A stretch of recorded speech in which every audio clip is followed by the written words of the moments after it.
very important provision, very important provision, and that is section 194R. now 194R पे हम बहुत ध्यान से फोकस करेंगे. पहले मैं 194R नोट्स में से पढ़ के लेती हूँ, और CBDT सर्कुलर एक जो नया आया है, सो this is a new concept for all of us, so please focus.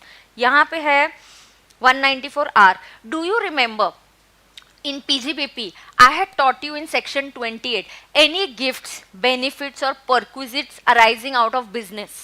ध्यान से सुनना, ये कहाँ से आया मैम, ये कॉन्सेप्ट इनकम टैक्स डिपार्टमेंट को आइडिया कहाँ से आया, ये क्या है. देखो हर चीज़ आपकी रिएक्शन होती है, एंड ये सबसे ज़्यादा मैंने मेरी प्रैक्टिस में देखा है. इनफैक्ट कल ही बहुत मैं आपको किस्सा बताती हूँ इस 194R से related, and why this was very important. देखो मैं आपको बोलती हूँ, if you remember there is section 28 of PGBP, and section 28 of PGBP says any benefits, perquisites या gifts, benefits arising from business.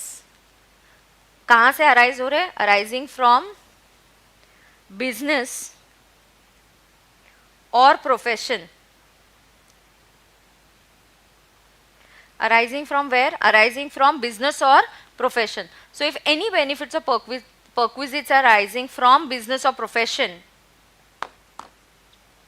it should be taxable under PGBP. It should be taxable under PGBP. ऐसा कौन बोला, section 28 बोला. तो इसके example है, oh my God, write down. इसका example है गिफ्ट फ्रॉम क्लाइंट्स, या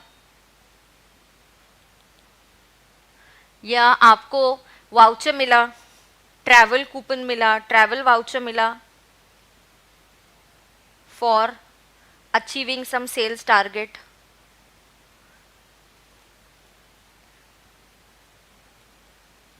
यू सेल लेनोवो के लैपटॉप्स, आपने बहुत धमाकेदार सेल किया, तो लेनोवो जो कंपनी है उसने आपको खुश होके एक ट्रैवल वाउचर, ट्रैवल कूपन दे दिया कि हमारी तरफ से तुम जाओ घूम के आ जाओ. So you have to understand this कि what is happening here is कि travel voucher for achieving sales targets, ये सारे क्या है, एग्जाम्पल्स है. ऐसे बहुत सारे एग्जाम्पल्स है. कभी आपको गोल्ड वाउचर दिया जाता है, गोल्ड गिफ्ट में दिया जाता है. तो बहुत सारे ऐसे एग्जाम्पल्स है बेटा, जहाँ पे क्या होता है, ये जो गिफ्टिंग है बिजनेस की वजह से अराइज हो रहा है. क्लाइंट से कुछ गिफ्ट मिला, you are doing audit for a travel company और आपको ट्रैवल वाउचर मिल गया. सो all of this is going to be taxable. All of this is going to be taxable as PGBP. बहुत बार होता क्या था, क्लाइंट ने अगर CA को बताया नहीं, सो मेनी टाइम्स ये एस्केप हो रहा था, nobody was declaring this. अभी CA को कैसे पता चलेगा ना कि मुझे गिफ्ट मिला है या मुझे ये आपको वाउचर मिला है, ट्रैवल वाउचर, मुझे तो लगेगा आपका घूम के आ गए. या कभी कभी गोल्ड देना भी बहुत कॉमन होता है. So somebody give a gold, आपको गोल्ड बोल दिया, आप तनिष से जाके गोल्ड खरीद के आ जाओ, 80,000 का आपको गोल्ड दे दिया, वाउचर्स दे दिए कि आप जाके खरीद सकते हो. अब सुन के देना, यहाँ क्या होने वाला है. सो दिस ऑल, ये एस्केप हो रहा था. तो अब गवर्नमेंट ने क्या सोच लिया, अब गवर्नमेंट ने सोच लिया कि boss on this let's levy TDS. So अब गवर्नमेंट ने सोचा कि इसके ऊपर TDS लगा देते हैं, और TDS अंडर सेक्शन 194R. तो boss any income, any perquisites that are rising, अब TDS लगाने से क्या हो जाएगा, nothing will escape. It will, सामने वाला आपका TDS कट कर लेगा, तो फिर आपको डिक्लेयर ही करना पड़ेगा, आपके CA को भी पता चल जाएगा, everything will come in the system. So 194R has been a धमाकेदार, एंड बिलीव मी इतने लोग उससे अभी परेशान हो रहे हैं. मैं आपको 2-3 एग्जाम्पल्स भी दूंगी उसके बारे में क्या है. On this government said let us levy TDS under section 194R. ऐसा कौन बोल रहा है, ऐसा गवर्नमेंट बोल रहा है. So this is said by the government. Government is saying let us levy TDS on this 194R. So government ने डिसाइड किया इसके ऊपर लगाएंगे TDS. तो अब पढ़ते, ये मैंने आपको बैकग्राउंड दिया, अब मैं यहाँ से पढ़ लेती हूँ 194R. परक्विजिट या benefit in respect of business और profession, this is applicable from 1 July 2022. इसको आप देंगे 2, 3, 4, 5 स्टार मार्क्स प्लीज दे दीजिए. 194R पे क्वेश्चन May 23 एग्जाम में आने ही वाला है. May 23 एग्जाम में you are going to get a question on 194R. उसके चांसेस है 99.99%. सो 1 जुलाई 22 से ये आ गया 194R, और जो भी वैल्यू ऑफ बेनिफिट है अगर वो 10 उसके ऊपर आपको टीडीएस कट करना है at 10%. Okay, now let us understand deductor.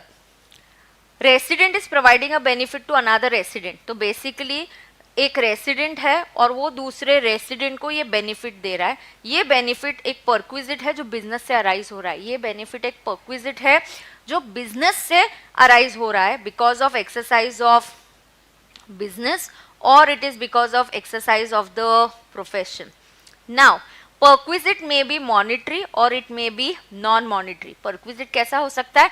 Monetary हो सकता है या नॉन मॉनिटरी. देखो मैंने आपको गोल्ड गिफ्ट में दे दिया, इट्स नॉन मॉनिटरी, भाई टीडीएस तो लगेगा ही.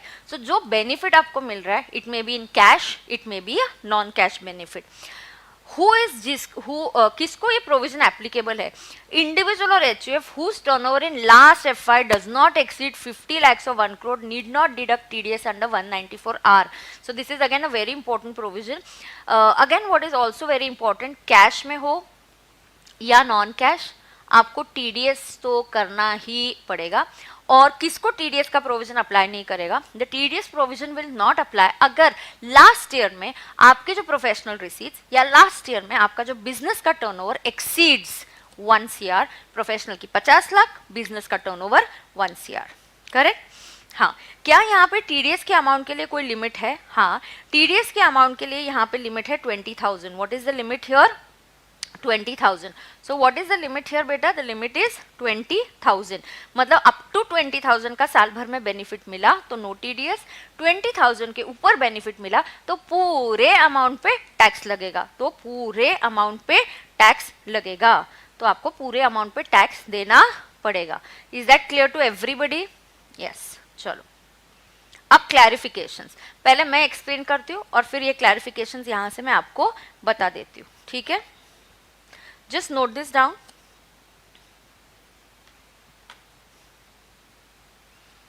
Up, just note it down. एक second, I'll be there.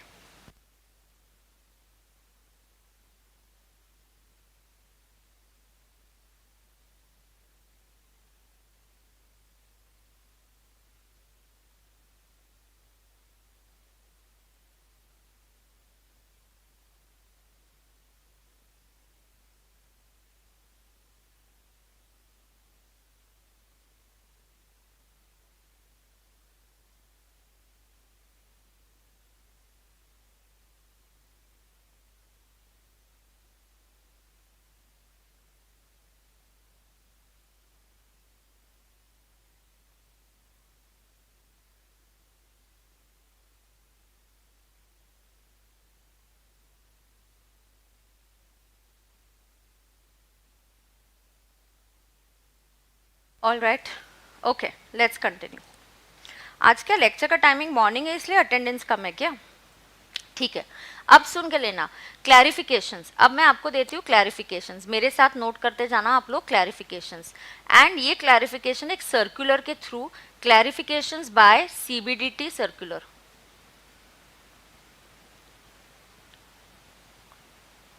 Okay, this is for 194R. What is it for? 194R. Now pay attention, listen very carefully. Up first, who has to deduct this TDS? So one, you have to deduct this TDS if you're giving this benefit to a resident. Okay, so it's a resident giving a benefit to the resident, and your benefit is in form of perks. I'm not sure who that is. And it is and it is arising out of business. So you are giving this benefit out of business or profession. Correct? Then you must deduct TDS. Limit कितना है? 20,000. And rate 10%. This is with effect from 1 July 22. ये है section 194R. अब clarification सुन लो. कुछ सवाल होंगे, उसके जवाब दिए गए. पहला, मैम कैश में बेनिफिट दिया मतलब चेक से दिया, TDS applicable? Yes, TDS is applicable, absolutely applicable. Non cash benefit है, मॉनिटरी में मिला मतलब non monetary, like some gift, travelling, कुछ भी हो सकता है, आपको कुछ गिफ्ट दे दिया, हाँ आपको बोल दिया कि आपको दो ऑप्शंस है, आप गोल्ड एंड प्रैक्टिकली मिलता है, बिलीव मी ये इतना ज्यादा है। एंड सबसे ज्यादा होता है इंश्योरेंस कंपनीज, जब अपने उनके जो एजेंट्स होते हैं ना, इंश्योरेंस कंपनीज जो उनके एजेंट्स होती है, जो एजेंट्स होते हैं वो जब अपना टारगेट अचीव करते हैं ना कि आपने इतनी पॉलिसीज बेच दी, तो उनको वर्ल्ड घुमाने के लिए लेके जाते हैं, कभी बाली लेके गए, कभी ऑस्ट्रेलिया ट्रिप लेके गए। Believe me the clients this time वो शॉक्ड, बिकॉज एक ट्रिप लेके गए ऑस्ट्रेलिया और फैमिली के साथ लेके गए, 10 लाख का 194R, 10 लाख की वैल्यू आ गई उनके 26 में, उनका टीडीएस कट हो गया, अब 10 लाख दिख रहा है और उसके ऊपर उन्होंने 10% टीडीएस कट किया। गवर्नमेंट का यहाँ पे इंटेंशन उस 10% का तो टैक्स तो आएगा ही, बट ये था कि ये बहुत सारे लोग जो इससे टैक्स को बचा रहे थे, अब गवर्नमेंट ने उनको टारगेट कर दिया है। तो बॉस 194R ये एक सेक्शन रिएक्शन है गवर्नमेंट का for hiding these perquisites. Okay, so non cash benefit example gifting और ट्रैवलिंग, कुछ भी हो, क्या इस पे भी टीडीएस एप्लीकेबल होगा? Yes, TDS will be applicable. Okay, क्या इस पे भी टीडीएस एप्लीकेबल होगा? बिल्कुल, इसके ऊपर भी टीडीएस एप्लीकेबल होने वाला है, बिल्कुल टीडीएस एप्लीकेबल होगा। I hope you are writing it down. क्या आप लिख रहे हो मेरे साथ? Are you all noting it down बेटा? बहुत सारी चीजें उन्होंने बोली है, मैं अभी सब आपको बताऊंगी।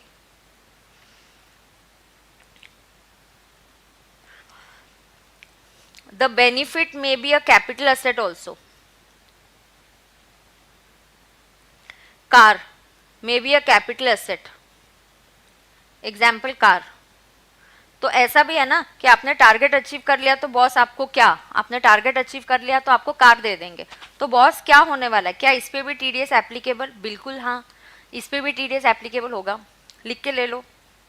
Cash benefit, non cash benefit, सब पे टीडीएस लगेगा।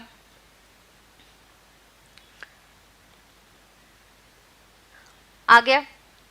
अब लिमिट ऑफ 20,000, हाँ इनको फर्क नहीं पड़ता, भले आप ये कार आपको मिले, भले वो कैपिटल एसेट हो, फिर भी टीडीएस लगेगा, बिल्कुल लगेगा। आप कुछ भी दे दो जो बेनिफिट और परक्विजिट है अराइजिंग आउट ऑफ बिजनेस और profession, it has to be, it is liable for TDS. अब सवाल आता है कि मैम इसकी लिमिट है 20,000। अब सुनना, बेनिफिट जो मैंने आपको दिया अप्रैल 22 से 30 जून 22 तक, मैंने आपको बेनिफिट दिए 18,000 के, और मैंने बेनिफिट दिया आपको बाद में जुलाई 22 से 31 मार्च 23 तक, मैंने और 10,000 के बेनिफिट दे दिए। अब सवाल है टीडीएस का, मैम ऐसे क्यों कर रहे हो आप? Because why am I giving you this, because 194R is applicable from 1st July 22. So there is a question, and what is the question? कि मैं वो 20,000 की लिमिट 1 जुलाई से काउंट करूं, या should I count the limit of 20,000 from 1st April? So the question is, should I count the limit from 1st April or should I count the limit from 1st July? You don't give the answer. Answer is given by the CBDT circular. So यहाँ पे answer है benefits from 1st April will be counted for the limit of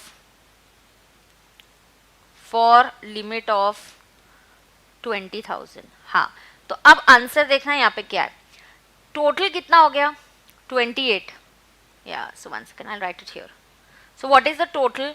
CBDT ने बिल्कुल ऐसा ही answer दिया है। अब total हो गया मिला के 28। बॉस 28 मतलब इट इज एक्सीडिंग 20, यस, लेकिन टीडीएस जो कटेगा, TDS will be applicable only on 10,000, only on 10,000. So counting के लिए I will take 18,000, but I can't legally levy TDS on before 1st July because TDS provision became applicable only from 1st July. Because TDS provision became applicable only from 1st July. So TDS benefit from 1st April will be counted for 20,000, but no TDS will be applicable till,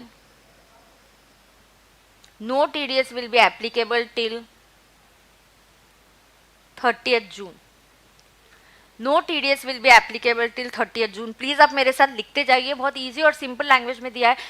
actually मैं आपको reality में बोलूँ, circular में बहुत सारी चीजें, बहुत सारी चीजें. Original circular has lots of things. Why didn't we teach this circular in the class earlier? Because what happens कि ये जो सर्कुलर है ये बहुत बाद में आया है, और बाद में भी आने के बाद बहुत सी चीजें, सारी चीजें आपके लिए कवर नहीं की है. आईसीएन ने उसमें कुछ ही चीजें पिकअप कर ली है. Now TDS applicable on 10,000 is very important. 28 is the limit. भाई 28 is the limit, मतलब 20,000 क्रॉस हो गया तो क्या मुझे TDS देना पड़ेगा? जी हाँ, लिमिट काउंटिंग 1 अप्रैल से ही होगी. अप्रैल में जून की भी लिमिट काउंट होगी, पूरे साल की लिमिट देखेंगे, लेकिन TDS लेवी करेंगे सिर्फ 1 जुलाई से, क्योंकि ये सेक्शन एप्लीकेबल है from 1 July. Are we done? So ये हो गया लिमिट ऑफ 20,000. एक एक करके कॉन्सेप्ट दिखा रही हूँ क्या क्या कवर किया. कैश बेनिफिट होगा तो TDS आएगा, नॉन कैश बेनिफिट होगा तो भी TDS आएगा, बेनिफिट में भी कैपिटल एसेट ऑल्सो फिर भी TDS आएगा. बिल्कुल सही. अब 5 हो गए, 6 पॉइंट सुन के लेना. मैं देख के लेती हूँ और क्या क्या पॉइंट्स है, तो फिर यहाँ से पढ़ लूंगी तो तुमको समझ में तो आ ही जाएगा. ओके, अब सुनना अगला. अगर बहुत है पॉइंट्स पर, लेकिन मैं उतने ही पढ़ाऊंगी जितने आईसीआई ने स्टैट्यूटरी अपडेट में लिया है.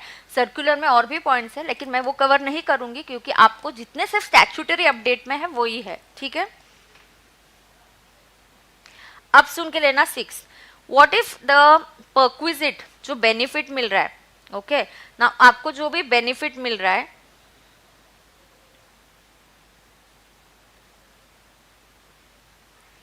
आपको जो भी बेनिफिट मिल रहा है, the benefit is in cash plus kind, and cash component not enough, cash component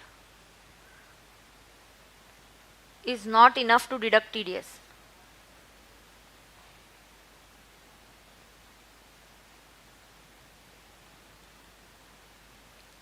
example, आपको मिला कैश, मतलब चेक 5,000 का, plus you got gold worth 95,000, so total 1 lakh. TDS होना चाहिए एट 10%, विच इज 10,000. करेक्ट. अब मेरे पास कैश कंपोनेंट कम है, मैंने आपको 5,000 ही दिए, मैं डिडक्ट कैसे करूंगी? मुझे तो डिडक्ट करके 10,000 पे करना है. अब 5,000 ही है कैश का component. Understand, observe. Cash cheque से मिले 5,000, गोल्ड है 95,000, टोटल हुआ 1 लाख. आपका TDS कट होगा at 10%, which is 10,000. TDS cut करने के लिए मैं तो आपको दे ही 5,000 रही हूँ, गोल्ड में से कैसे कट करूंगी? So what can be done over here? There are different options. Okay, so 1, जो रिसीवर है, रिसीवर जिसको ये बेनिफिट मिल रहा है, receiver can pay advance tax. वो इसका टैक्स पे कर सकता है in the form of advance tax. He can pay a challan of 10,000. अलग अलग कॉम्बिनेशन है, या आप उससे 5,000 लेके आप पे कर दीजिए 10,000, कोई प्रॉब्लम नहीं है. 5,000 यहाँ पे है, उससे 5,000 रिकवर कर लीजिए. बॉस मुझे उसका 10,000 टैक्स पे करना है. बात इतनी सिंपल सी है. The receiver can pay advance tax challan of 10,000 and he must show it to the deductor. क्यों? अरे तुमको पता है ना जो डिडक्टर होता है, वाई डिडक्टर को क्या काम होता है? जो डिडक्टर होता है ही हैज टू, डिडक्टर की रिस्पॉन्सिबिलिटीज पता है? Deductor has to pay TDS. एक सेकेंड, डिडक्टर का पहले क्या रिस्पॉन्सिबिलिटी होता है? Grossing up as 1 wait 1 second. Deductor has to deduct TDS, he has to pay TDS, and he has to file TDS returns and he also has to file TDS returns. तो बेटा इस TDS returns में उसने ये चलान का reference देना पड़ेगा भाई, नहीं तो इसको डिसअलाउंस हो जाएगा ना. हाँ, तो इसको क्या करना पड़ेगा, give reference of the challan,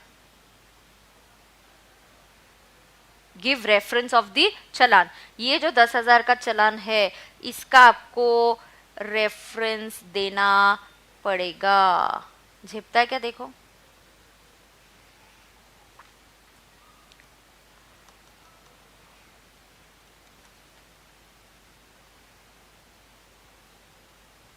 note it down. देखो पार्ट क्या है, बेनिफिट कैश प्लस चेक से. Cash component is not enough to deduct TDS, तो आप क्या करूं, कैश दे दिया 5,000, नहीं तो आपने 5,000 टीडीएस भरा, उसको बोलो 5,000 तू भर दे एडवांस टैक्स में.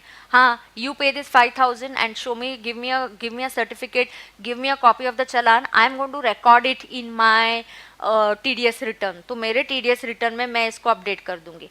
एंड मान के चलो ये सिचुएशन ए है, ये ए पार्ट है. मान के चलो ये 6A है. मान के चलो 6B में if deductor pays the TDS from his pocket,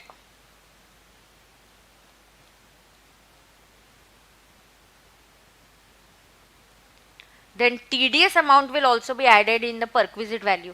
किसको ऐसा झमेला चाहिए, बेस्ट है उसको बोल दो तू भर दे यार तेरा 10,000. हाँ, अगर अब डिडक्टर बोलते जाने दे अभी कहाँ इससे लू, पे कर दे. डिडक्टर, हाँ, जो कंपनी तुम्हें बेनिफिट दे रही है, यू नो LIC अपने इंश्योरेंस एजेंट्स को बोलती है तुमने जिन्होंने 1,000 से ज़्यादा पॉलिसीज बेची है इस साल में, उनको हम देंगे बेनिफिट 5,000 कैश प्लस 95,000 का गोल्ड देंगे. तो यार वो सोचते कहाँ उनसे अभी वो हर एक से कंप्लायंस करो, एडवांस टैक्स, अपन ही उनका TDS भर देते हैं. Boss, add that TDS amount in the value of perquisite. Majja. Yes. If deductor pays TDS from his pocket, then the amount of TDS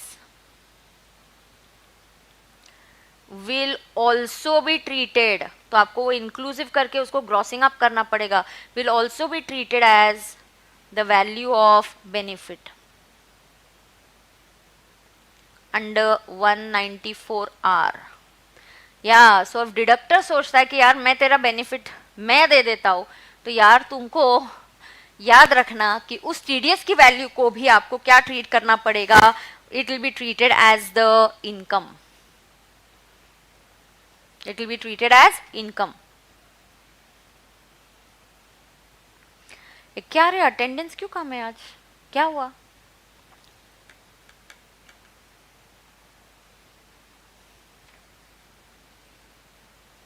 done. फिर से मैं रिकैप करा देती हूँ. ये देखो सेक्शन 28 से स्टार्ट हुई थी ये कहानी कि यार किसी आपको अगर गिफ्ट मिला तो हमने आपको बोल दिया कि be honest, show it as your business income. But India में तो लोग जुगाड़ करते हैं, दिखाते ही नहीं है. काइंड में मिला होगा, चेक में मिला होगा, गोल्ड मिला है तो कोई बोलेगा क्यों दिखा दो, क्यों बताओ. सीए को भी नहीं बताते थे. Now it is not going to be the case. Now it's very very important. What you have to do is, ये जो गिफ्ट फ्रॉम क्लाइंट्स आपको जो मिलते हैं ये आपका टैक्सेबल इनकम होता है. अच्छा, हालांकि अब देख लेना, अब गवर्नमेंट ने क्या किया, अब गवर्नमेंट ने बोला यार let us, government has said on this let us levy TDS under 194R. Clarifications दिए सीबीडीटी ने फॉर 194R कि बस पहले ये समझ लो, रेसिडेंट टू रेसिडेंट कोई परक्विजिट हो, कैश नॉन कैश कैसा भी बेनिफिट मिलता हो, it is applicable. Let it be in cash, let it be in non cash. आपका रेट है 10,000, लिमिट है 20,000 और ये इफेक्टिव हो रहा है 1 जुलाई 22 से. नुस्खा नहीं रे, नयनी बोल रही है मैम इससे तो लॉस हो रहा है. इससे तो क्या हो रहा है, ओ थैंक यू अतुल. नयनी बोल रही है मैम इससे तो रिसीवर का लॉस हो रहा है. कैसे लॉस हो रहा है, मैंने तुमसे लेना चाहिए था ना टीडीएस के पैसे. हाँ, मैं ले नहीं पाई, उल्टा मैं तुमको बेनिफिट दे रही हूँ, तुम्हारा टैक्स भी मैं ही पे कर रही हूँ. टीडीएस जब डिडक्ट करते हैं डिडक्टेड ना फ्रॉम यू, कोई रिसीवर का यहाँ पे ये नहीं हो रहा है, क्या बोलते हैं, नुकसान नहीं हो रहा है. हाँ, अब सुन के लेना, I will show it again. Cash benefit मिला तो TDS applicable, yes. Non cash benefit मिला तो टीडीएस एप्लीकेबल, यस. बेनिफिट में भी अ कैपिटल एसेट, फिर भी क्या टीडीएस एप्लीकेबल होना चाहिए, हाँ. limit of 20,000, how will it be counted? The limit of 20,000 will be counted for the whole year. It doesn't matter that TDS has become applicable from 1st July. बिल्कुल फर्क नहीं पड़ेगा. लिमिट काउंटिंग के लिए हम ये लिमिट काउंट करेंगे 1 अप्रैल से. हाँ, लेकिन हम जो मई, अप्रैल, मई, जून में जो अमाउंट है उस पर हम TDS लगाएंगे नहीं. उसके बाद वाला जो अमाउंट होगा उस पर हम TDS लगा देंगे. अब बेनिफिट इज इन कैश और kind and cash component is not enough to deduct TDS. तो ये कैश कंपोनेंट इनफ नहीं है तो आपके पास ऑप्शन है कि आप एक रिसीवर को बोलो यू पे योर एडवांस टैक्स एंड आप ये चालान जो है 10,000 का challan of 10,000 you can show it to the deductor. ठीक है, आपको ऐसा करना पड़ेगा. जो डिडक्टर है उसको उसकी रिस्पॉन्सिबिलिटी क्या क्या होती है? He has to deduct TDS, he has to pay TDS, he has to file a TDS return also. तो TDS रिटर्न में उसको बोलना पड़ता है कि बॉस देखो मैंने कंप्लाई कर दिया, मेरे ऊपर कोई पेनल्टी मत लगाओ, मैंने बहुत ऑनेस्टली TDS पे कर दिया. लेकिन कभी कभी अगर रिसीवर बोलता है नहीं मैं ही मेरा TDS पे कर लेता हूँ, तुम मत पे करो, मैं ही पे कर लेता हूँ, ये लो तुमको मैं कॉपी भी दे दूंगा एडवांस टैक्स की, और ये चालान फिर आप आपके रिटर्न में अपडेट कर दीजिएगा. अभी if deductor pays TDS from his pocket then the amount will be treated as the value of benefit. तो आपका बेनिफिट क्या होगा? अगर आपने उसके लिए आपके लिए बेनिफिट जैसे ऊपर के केस में आपको उसने आपने कैश दिया 5,000 प्लस आपने गोल्ड दिया और प्लस आपने उसका TDS भी कट किया 10,000. ओ माय गॉड, गड़बड़ हो रही है इधर. आपका बेनिफिट होने वाला है 1,10,000. गड़बड़ हो गई ना. तो आपका एक्चुअली TDS की वैल्यू आ रही है 11,000. Actually your TDS should have been 11,000 because this 10,000 will also be treated as your benefit. Don't get into this झमेला. ये ग्रॉसिंग अप और ये इंक्लूसिव करके वर्किंग करना पड़ेगा. It is best that you tell the client you pay it. Receiver तुझे benefit मिल रहा है उसका टैक्स तू पे कर दे और कोई प्रॉब्लम नहीं है. ठीक है. Yes. Now let me see what is left out from here. ये CBDT की लैंग्वेज में मैंने सिंप्लीफाई करके दिया था. Let me just see here. CBDT के क्लैरिफिकेशंस देखते हैं. Is it necessary that person providing benefit or perquisite needs to check if the amount is taxable. सी मैं तुमको बेनिफिट दे रही हूँ, वो बेनिफिट तुम्हारे हैंड्स में टैक्सेबल है या टैक्सेबल नहीं है ये मुझे चेक करने की जरूरत नहीं है. Should I deduct TDS? The answer is yes, I should deduct TDS. The answer is very simple, yes I must deduct TDS. तो सेक्शन 194R बोलता है देर इज नो, ये आप हाईलाइट करो, there is no requirement to check whether amount is taxable और not. TDS is applicable. Answer is yes. Should I check? No, I don't have to check basically.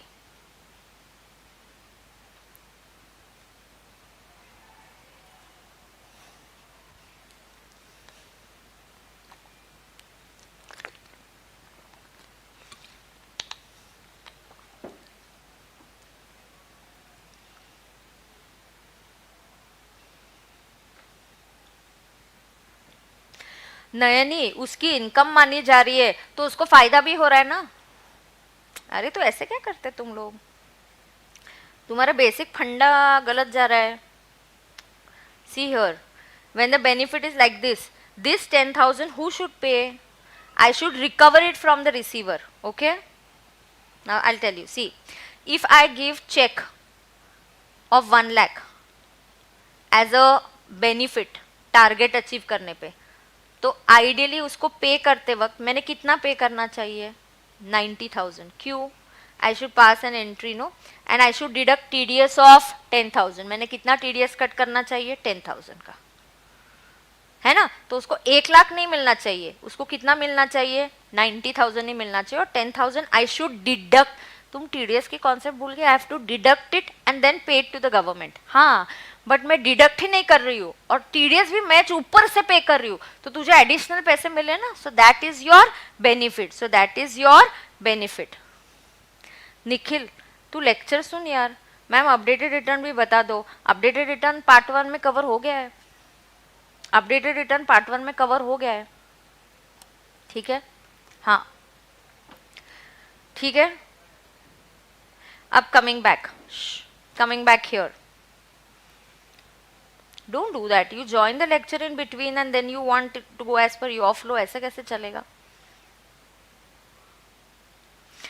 Okay, should I check whether, हाँ तो ये point यहाँ पे भी लिख के लेते, चलो यहाँ पे भी लिख के लेते हैं.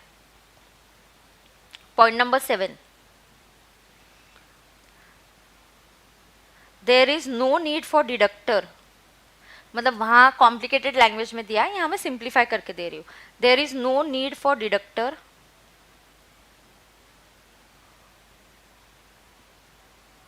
there is no need for deductor to check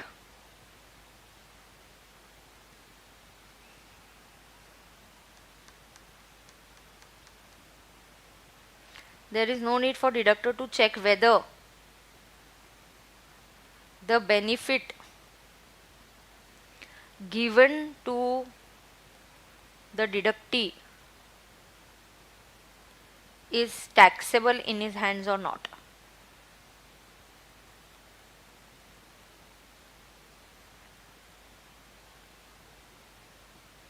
tension मत लो, सुन के लो. Some insurance company is giving a benefit to agent. कुछ भी हो जाए, ये बेनिफिट कैश में हो, टीडीएस करना पड़ेगा. ये बेनिफिट आप नॉन कैश में दो, टीडीएस करना पड़ेगा. ये बेनिफिट आप कैपिटल एसेट दे दो, टीडीएस. आपने कार दे दी, टीडीएस कट करना पड़ेगा. ये benefit no need to check whether it is taxable और not. No need to check whether agent के लिए वो बेनिफिट उसको मिल रहा है, उसके लिए टैक्सेबल है या नहीं. अरे वो चेक करना तुम्हारा काम नहीं है. तुम बेनिफिट दे रहे हैं ना, टीडीएस कट कर दो, बात ही खत्म. एजेंट के हैंड्स में, रिसीवर को जो बेनिफिट मिल रहा है वो टैक्सेबल है या टैक्सेबल नहीं है, उसके लिए वो देखना तुम्हारा काम नहीं है. तुम बेनिफिट दे रहे. Yes, is it arising out of business? Is it more than 20,000? Deduct TDS at 10%. बात खत्म. Yeah. So you are giving a benefit. You are giving a benefit to a agent, insurance company. Cash में दे रही है, TDS cut करो. In short, बेटा कुछ भी हो जाए, TDS हम एप्लीकेबल कर रहे हैं. So कैश में दे रहे हो, TDS एप्लीकेबल. नॉन कैश दे रहे हो, TDS एप्लीकेबल. कैपिटल एसेट दे रहे हो, TDS applicable. No need to check whether the benefit is taxable or not for the agent.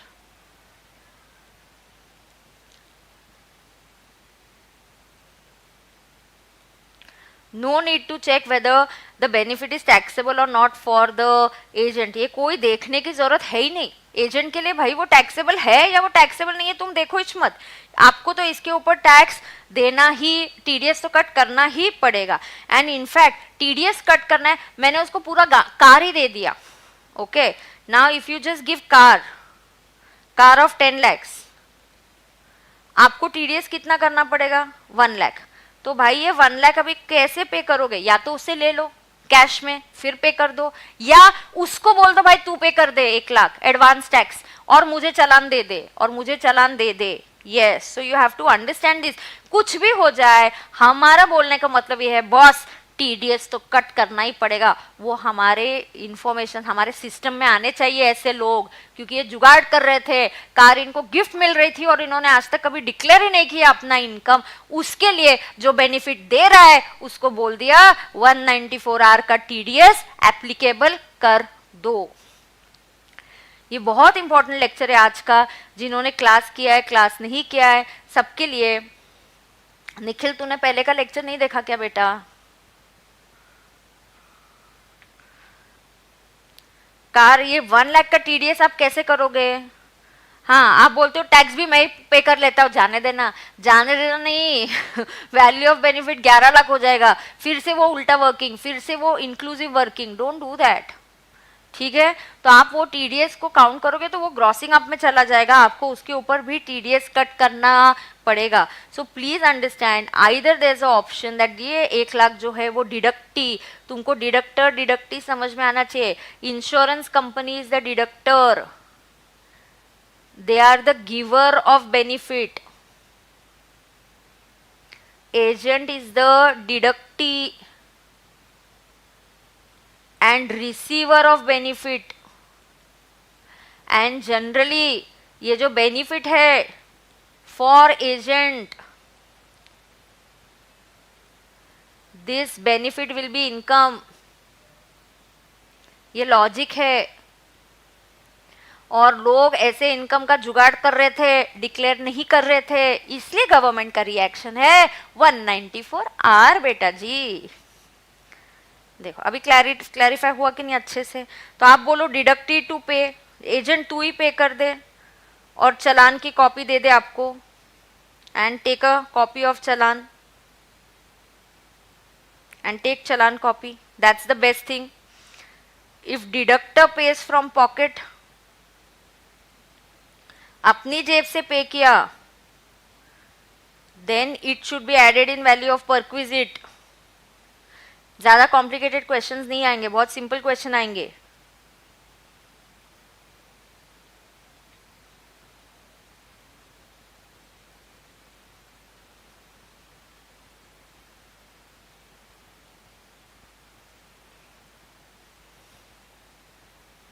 Correct, done है। ये जस्ट ब्रीफ अप कर दिया फिर से, ठीक है। अब वहां से पढ़ते हैं, कंटिन्यू करते हैं। हाँ, here, oh my God, I will add it up here simplify करके। ये एक समरी है, ये समरी मैं बाद में इसको रखती हूँ, एक सेकंड ना। ये आपको समझ में आ गया क्या? ये मैंने इसको समराइज किया एक्चुअली यहाँ पे।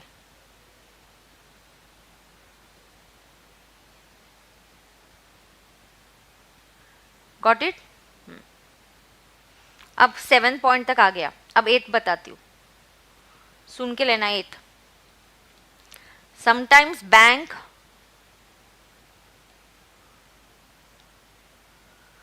डू लोन सेटलमेंट, लिख के लो।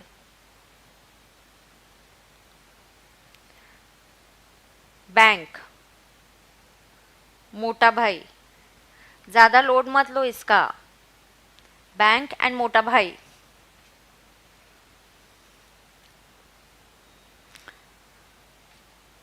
बैंक और मोटा भाई, मोटा Bhai has taken loan of 40 lakhs,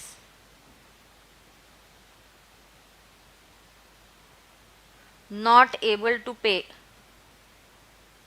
not able to pay. What bank says? मोटा भाई let's finish it of. Bank भी बोलेगी चल यार सेटल करते, थोड़ा सा इसको कंसेशन दे देते। बैंक ने बोला नाउ, वन टाइम सेटलमेंट किया। बैंक ने मोटा भाई को बोला bank recovers 35 lakhs as final payment. Mota भाई का कितना फायदा हुआ? या loan outstanding 40 lakhs। Think from Mota Bhai's view point.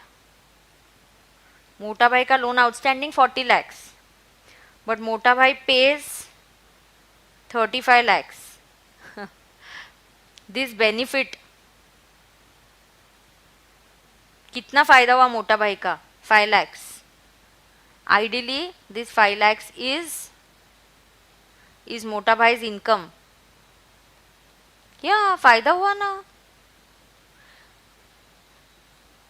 आप बुक्स में एंट्री कैसे पास करोगे? अकाउंटिंग क्लियर होना चाहिए तो सब फंडा क्लियर होता है।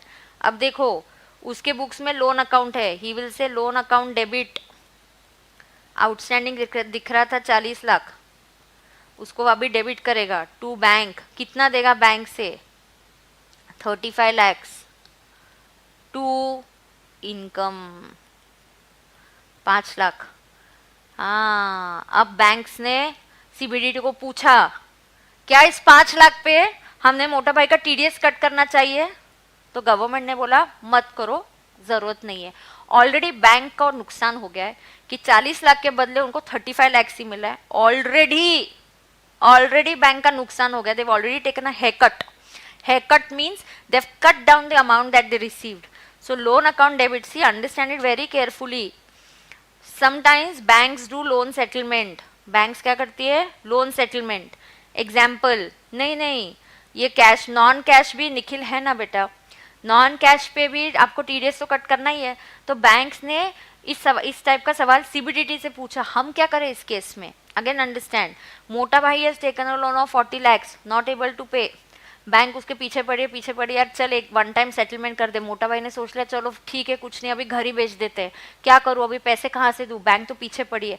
तो इसे चलो मैं घर बेचने वाला हूँ या मेरे ज्वेलरी है बेचने वाला हूँ, मुझे भी कोई किसी का लोन नहीं चाहिए, पसंद नहीं है, कुछ तो देखो सेटलमेंट. बैंक भी 3-4 साल से मोटा भाई से फॉलो अप कर रही है, you know. So it's always banks do this kind of things, they have to do it at times. So मोटा भाई का loan outstanding 40 lakhs, but Mota Bhai pays, this is whose POV, किसका पॉइंट ऑफ व्यू कंसिडर किया, मोटा भाई का. So मोटा Bhai, this is all whose POV, Mota Bhai के view point के हिसाब से उसका 5 लाख का बेनिफिट हुआ. यस, सो 5 lakhs इज मोटा भाई इनकम, ये ठीक है. अब मोटा भाई क्या बोलेंगे, loan account debit 40 lakhs to bank, 35 to income 5 lakhs. अब सवाल मोटा भाई का नहीं है, मोटा भाई को कुछ प्रॉब्लम नहीं है, bank is going to be the deductor.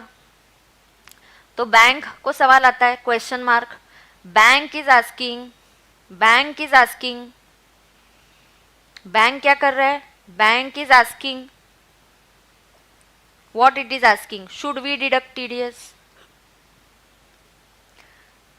तो हमने मना कर दिया, हमने बोल दिया मत करो यार, क्योंकि वो टीडीएस के पैसे भरने के भी लायक नहीं है, मोटा भाई के पास पैसे नहीं है यार. हाँ, घर वर बेचा है, ज्वेलरी बेच दी है, फिर तुमको कहीं जाके वो दे रहा है, कहाँ से वो टीडीएस के अमाउंट तुम रिकवर करोगे. तो bank is asking should we deduct TDS. Answer किसने दिया, answer is given by CBDT circular which I am teaching you. Answer is given by CBDT which says no need to deduct TDS. Yeah, no need to deduct TDS. इससे because who will suffer? Bank will suffer from this TDS provision. Bank को यहाँ पे TDS provision applicable हो गया तो bank बोलेगी यार already 5 lakh का नुकसान सफर कर दिया, अब उस 5 लाख पे TDS के अमाउंट तुम ऐड कर रहे हो, this is too much. So banks को बोला गया लोन सेटलमेंट में आपको TDS करने की जरूरत नहीं है. सो लोन सेटलमेंट में आपको TDS कट करने की जरूरत नहीं है. समझ में आ गया क्या, देखो सबको, लोन सेटलमेंट में there is no need to deduct TDS. Is it clear to everybody?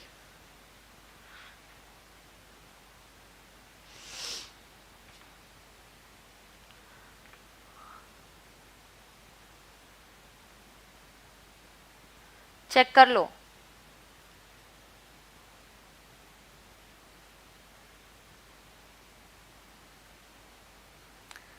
Yes, check करो.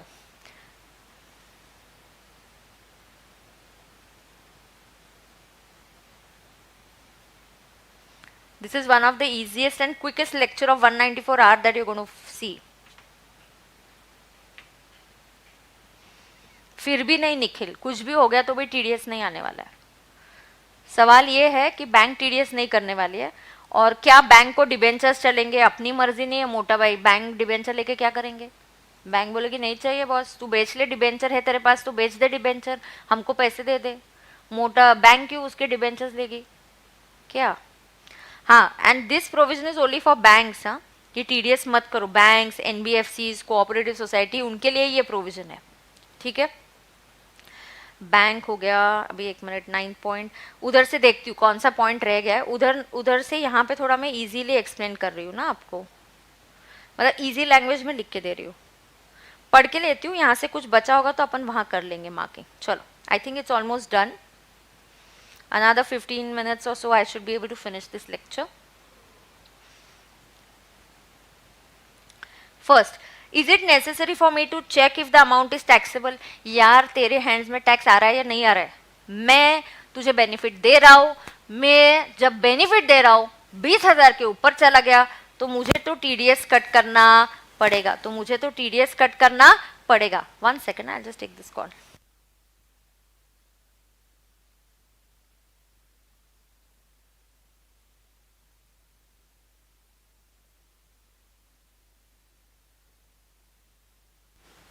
Okay, now listen. Pay attention. So whether आपके हैंड में इनकम है, इससे कोई फर्क, ये पॉइंट ऑलरेडी कवर्ड है. सिंप्लीफाइड लैंग्वेज वहां से आपको देखना, तो ये पॉइंट ऑलरेडी वहां पे कवर हो चुका है. Now let us understand, is it necessary that benefit of perquisite must be in kind? Is it necessary that benefit of perquisite must be in kind? No, it can be in cash or it can be in kind. ये cash में भी हो सकता है और kind में भी हो सकता है, already covered. Is there any, see मैं just पढ़ते हुए जा रही हूँ, already covered, तो आप simplified language से देख के लेना, ये यहाँ से देखने की जरूरत आपको नहीं है. मैं पढ़ रही हूँ कि मैंने cover कर लिया या नहीं किया. Okay. Is there any requirement to deduct TDS under 194R when the benefit is in the form of capital asset? हाँ, example कार, मैंने कार दे दिया, बॉस TDS तो तुमको कट करना ही पड़ेगा. It may be like car, a capital asset like car is given, it is required to be, TDS has to be deducted. Thus, deductor is required to deduct TDS in all cases. Whatever may be the nature, you have to deduct TDS in all the cases under section 194R. If loan settlement, bank वाला example, bank ने waiver कर दिया, loan settlement, आपका loan का amount waiver कर दिया, then it would lead to hardship to the bank. Will section 194 apply in this situation? The answer is no, not applicable. CBDT ने clarify कर दिया कि banks, NBFCs, cooperative banks, financial institutions, आपको ये TDS cut करने की जरूरत नहीं है, क्योंकि हमें आपका दर्द समझ में आ रहा है. आपने 40 लाख के लोन के अगेंस्ट 35 लाख में सेटलमेंट कर दिया, 5 लाख का ऑलरेडी नुकसान हो गया है और TDS का बर्डन लेने की जरूरत नहीं है. Yes, it has been clarified that one-time loan settlement with the borrower, waiver of loan granted. See here, yeah, it would not be subjected to TDS. No TDS would not be subjected to TDS. Shubham बढ़िया है, सुन के लेना. किसके लिए applicable है? सिर्फ banks को है ये प्रोविजन. किसके लिए? NBFC, banks. तो वहां पे हमें सिंप्लीफाइड उसमें लिख के लेते, चलो उधर लिख के लो. ये बेनिफिट किसको दिया है? It could be a bank, it could be an NBFC, bank हो सकता है, एनबीएफसी हो सकता है, कोऑपरेटिव सोसाइटी हो सकता है, बेसिकली एनी फाइनेंशियल इंस्टीट्यूशन और एफआई फाइनेंशियल इंस्टीट्यूशन हो सकता है. डन है? Note it down. आगे एनबीएफसी वगैरह वगैरह कोई भी हो सकता है. ठीक है, अब लोन वेवर हो गया, वैल्यू कैसे करेंगे? हाँ, ये 5 पॉइंट मैंने नहीं कवर किया. अब देखते हैं कि मैम वैल्यू कैसे करेंगे, बेनिफिट की वैल्यू कैसे चेक करेंगे. What will be the value of benefit? Sejal Naik, ma'am bank should not deduct TDS on the benefit of 5 lakh ना. Yes no sorry, yes no confusion है. Bank should not deduct TDS, या ये मैंने no बोल दिया ना इधर, नॉट एप्लीकेबल. बैंक को टीडीएस कट करने की जरूरत नहीं है सेजल. यस, समझ में आ गया. अब देखो वैल्यू, बेनिफिट. यार तुमको कैसे पता चलेगा? मैंने कार लिया, इंश्योरेंस कंपनी ने और एजेंट को कार दे दिया, यार इस कार की वैल्यू क्या होगी? ओहो, तुमने कितने प्राइस में कार परचेज किए? 10 लाख. तो value of benefit is 10 lakh. Yes, तो आपने जो प्राइस पे आपने गोल्ड दिया, आपने कितने में खरीदा? 50,000. 50,000 is the value of benefit. Yes, so value of benefit is the purchase price. Example, insurance company purchased a car for 10 lakhs and gave to the agent. What is the value of benefit?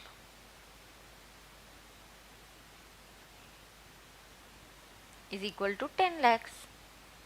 Value of benefit is equal to 10 lakhs.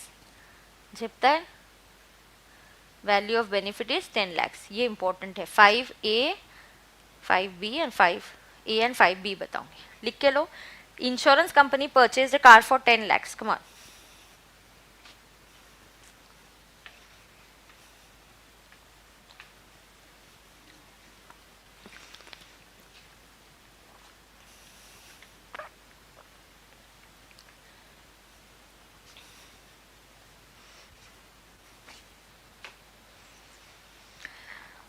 The benefit is manufacture such items. I manufactured the items. So कोई brand ambassador है, विराट कोहली, और let's say Anushka. Anushka is a brand ambassador for my beauty products. So I gift her all the beauty products. साल भर का मैंने lipsticks, skin care, some all makeup kit मैंने उसको gift कर दिया. I am manufacturing it. या so what will be the value of benefit? The price that you charge to the customer. तो आपने 20 लाख के प्रोडक्ट्स अगर बाहर सेल होता तो 20 लाख होता. तो आपने अनुष्का को पैसे तो दिए ही, ब्रांड फी दे दी ब्रांड एम्बेसडर बनने का, but just as a gesture मैंने उसको मेरे प्रोडक्ट्स भी दे दिए, यूज कर ले, तू हमारी brand ambassador he, use this products. 20 lakh के प्रोडक्ट्स उसके घर पे बेच दिए, 5 लाख के प्रोडक्ट्स सेंड कर दिए. तो boss, what price would you charge from the customers? That will become the value of benefit. Yeah, Virat Kohli is the brand ambassador for Nike, Adidas, Puma, any of these brands, and he gets entire merchandise. उसके यहाँ पे 5 लाख के product सारे, shoes, उसका cricket wear, the cricket kit, everything I send there. What price I would charge to the customer would be the value of my benefit. समझ में आ गया example से? 5A and 5B. ठीक है, डन. ये देखो, many time social media influencer आजकल तो बहुत है. Open social media, somebody is applying a lipstick. Oh, very nice pink color, I like this shade. Oh, very nice, you're using it. Oh, I'm using this product. Oh, I'm drinking this energy drink and I'm fully energetic. And ये energy drink इसने दिया, फलाना फलाना. आप क्या कर रहे हो? Social influencer. आपके कितने फॉलोअर्स है तो आपको इंस्टा या आपके सोशल मीडिया पे आपको people will approach, please sell my product, do marketing for my product. तो मैंने तुमको लिपस्टिक का स्टॉक बेच दिया, सेंड कर दिया तुमको. You use it, you keep it with you, it's your benefit. You use it and you return it to me, no benefit. लेकिन जनरली अभी कौन रिटर्न करेगा? तुमने यूज ही कर लिया ना. यस. तो कितने हद तक सोचा है. बहुत दर्द हुआ है इनकम टैक्स को, लोगों ने बहुत दर्द दिया इनकम टैक्स को, इसलिए ये इतना ऐसा रिएक्शन निकल के आ रहा है. हाँ, अब हमें दर्द हो रहा है ये पढ़ने के लिए. तो लोगों ने इनकम टैक्स को बहुत दर्द दिया है क्योंकि यहाँ पे बहुत टैक्स की चोरी करी है. अब इनकम टैक्स को इतना दर्द हुआ है कि उन्होंने कोई भी चीज छोड़ी नहीं है. ये देखो, सोशल इन्फ्लुएंसर वाला पॉइंट भी पकड़ लिया. अब वो बोलते हैं yes, see she saying, Ankit is saying absolutely right, mama earth products, absolutely I have seen so many people saying that this is nice and this colour is nice and so many things like that, right? Now let us understand, in case the perquisite benefit is like a product, car, mobile outfit, cosmetics, the product अगर आपने return कर दिया after using और rendering, then it is not treated as a benefit. बहुत बार ना आपको किसी को हायर करते, यार आप हमारी सर प्लीज कार राइड कीजिए, drive a car, not ride, sorry, drive a car, and आप रिव्यू दे दीजिए हमारी कार के बारे में. हमारा कॉफी एंड चिल कैसे शिवराज, कॉफी एंड चिल. हाँ, तो सुन के लेना. हमने बोला यार हमें एक्सपीरियंस, बहुत लोगों को हम बोलते हैं आप यूज माई कार. यार every time I can't give a car to the customer. ऐसे बॉस, यूज इट, रिव्यू देना, मस्त वीडियो निकालना, सोशल मीडिया पे डालना और बाद में गाड़ी वापस करना. हाँ, अब बेनिफिट नहीं है. हाँ, लेकिन छोटी मोटी चीज है which I may not ask you to give back, ऐसे कीप इट यार, फिर बेनिफिट होगा, फिर बेनिफिट होगा. Yeah, let's write down this point. However, if the product is retained, then it would be in the nature of benefit, then 194R would be applicable. Yes.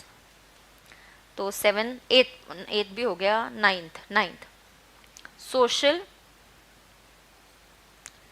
influencer. Example, Audi company ने अपनी car दी सोनाली बेंद्रे को. देखना, add था, ऐसा मैंने देखा था. सोनाली बेंद्रे को कार दिया, शी ड्रोव, प्लस उसने फिर रिव्यू लिखा कि बढ़िया है, सोशल मीडिया, और then she return the car.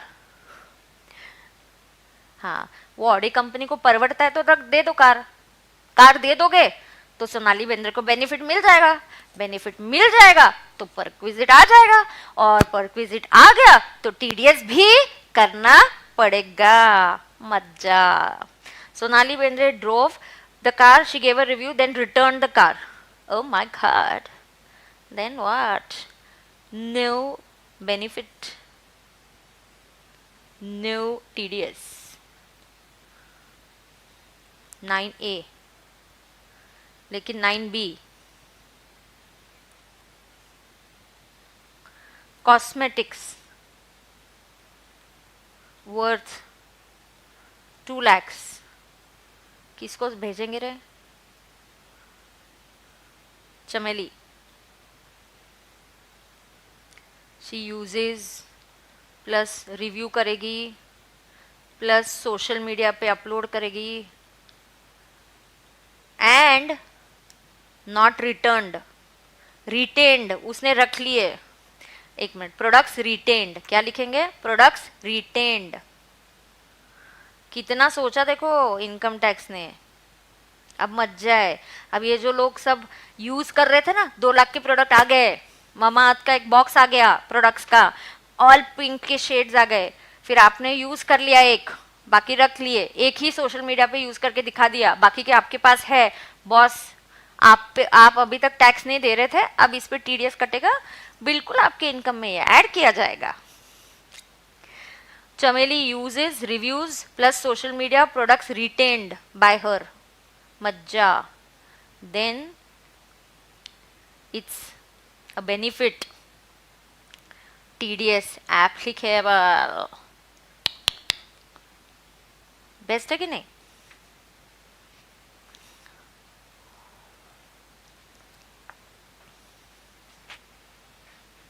Check कर लो।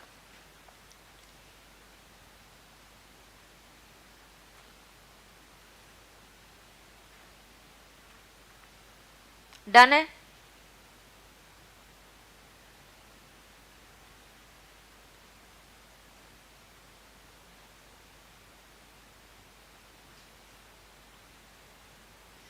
डन।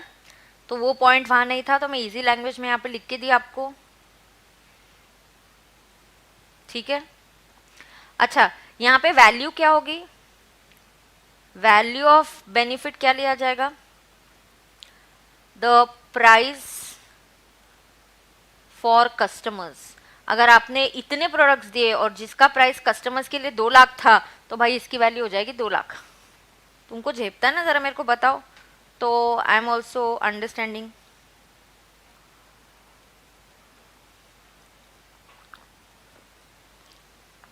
डन है क्या? देख लो भाई।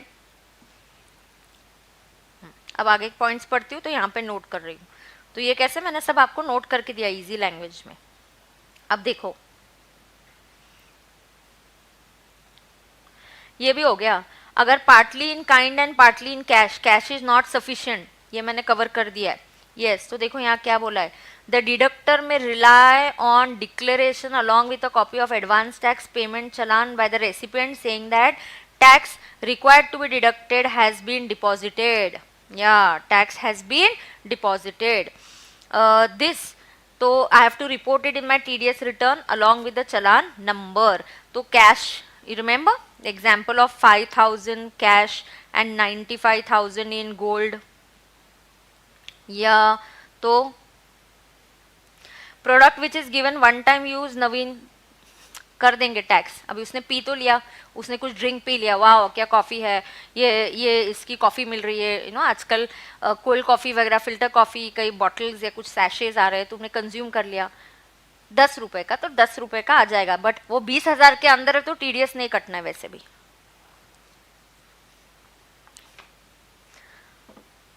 Yeah, the benefit provider may deduct TDS under 194 and pay to the government, but the tax should be deducted after taking into account the fact that tax paid by him is also a benefit. हाँ, so if you उसका tax तुम अपनी जेब से पे कर रहे हैं ना, तो वो तुम्हारा उसके लिए बेनिफिट हो गया। हाँ, या तो तुम उससे रिकवर करके पे कर दो, या उसको बोल दो यार तू ही पे कर दे, मैं पे करूंगा तो देख तेरे को और एडिशनल बेनिफिट मिल जाएगा। Limit already covered. एप्लीकेबल 1 जुलाई से है, लेकिन 20,000 की लिमिट काउंट करेंगे 1 अप्रैल से। एप्लीकेबल 1 जुलाई से है। इसका भी बहुत बढ़िया सिंपल सा एग्जाम्पल मैंने लिख के दिया है। कोई चीज़ से घबराने का नहीं, जो भी चीज़ें लिख के दी है सब इंग्लिश में, कुछ भी चाइनीज में नहीं है, तो घबराने का नहीं। First thing that I will go through it again, I will understand, and don't worry, I've told you I'm planning to take lectures ahead, so don't worry, मैं लेने वाली हूँ और भी examples. Yeah, ma'am, in case gift is immovable property, yes, any capital asset can be car or land also, absolutely. So please, if you want, you can note down here. आपने जो capital asset लिखा है ना, capital asset could be, example is it could B car, it could B land, any immovable property, कुछ भी हो सकता है। कैपिटल एसेट की डेफिनेशन में जो जो आएगा, it TDS has to be deducted. First year of section 194R and it is creating havoc. ये जो सोशल मीडिया इन्फ्लुएंसर्स है, lot of my clients insurance agents, they complete targets, they get trips, now they thinking whether should I go for a trip और no. Yes, because जैसे यार हम 2 लाख की trip के लिए जाएंगे, उस 2 लाख पे हमारा इनकम हो जाएगा 60,000, तो टैक्स भी देना पड़ेगा ना यार, तो जाए कि नहीं सोच रहे ऐसा। अब यहां से देखते पॉइंट्स कवर हो गए क्या।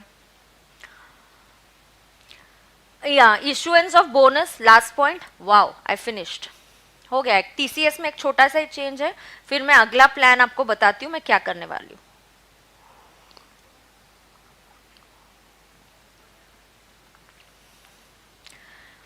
इशुएंस ऑफ बोनस और बोनस शेयर्स, राइट शेयर्स, ये सबको बेनिफिट दिए जाते हैं। सो क्या इस पे 194R लगेगा? नहीं लगेगा। 10th क्वेश्चन, 10th पॉइंट यहां का, is 194R applicable? Is 194R applicable on bonus shares or right shares?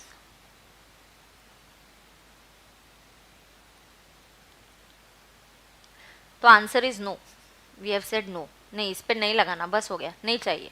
ये सबको दिया जा रहा है, ऐसा कोई स्पेसिफिक है नहीं, सभी को बोनस मिल रहा है, सभी को राइट शेयर्स मिल रहा है। आंसर नो है, इस पे टीडीएस नहीं चाहिए। Let's not complicate things, okay. So here the answer is no, not 194R is not required to be deducted. ठीक है, हो गया। अब टीसीएस, टीसीएस में एक ही चेंज है, क्या है वो मैं आपको बता देती हूँ, सिंपल सा है। हो गए हमारे अमेंडमेंट्स कवर अप हो गए। मैं लाइन ऑफ एक्शन मेरा क्या होने वाला है, लेक्चर के बाद एक 5 मिनट में आपको अपडेट देती हूँ। Every week twice at least I try and meet you guys with something और the other.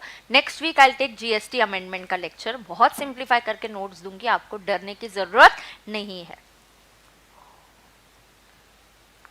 Don't worry, from right now onwards entire April में मैं फ्रीक्वेंसी बढ़ा दूंगी, मैं आपसे बहुत फ्रीक्वेंटली मिलूंगी तभी। अब सुनना, टीसीएस, मैम टीसीएस में ऑलरेडी है। टीसीएस में क्या है, person who receives, you know, TCS में क्या होता है, there is a buyer and a seller. TCS में seller has to collect TCS. TCS में seller has to collect TCS.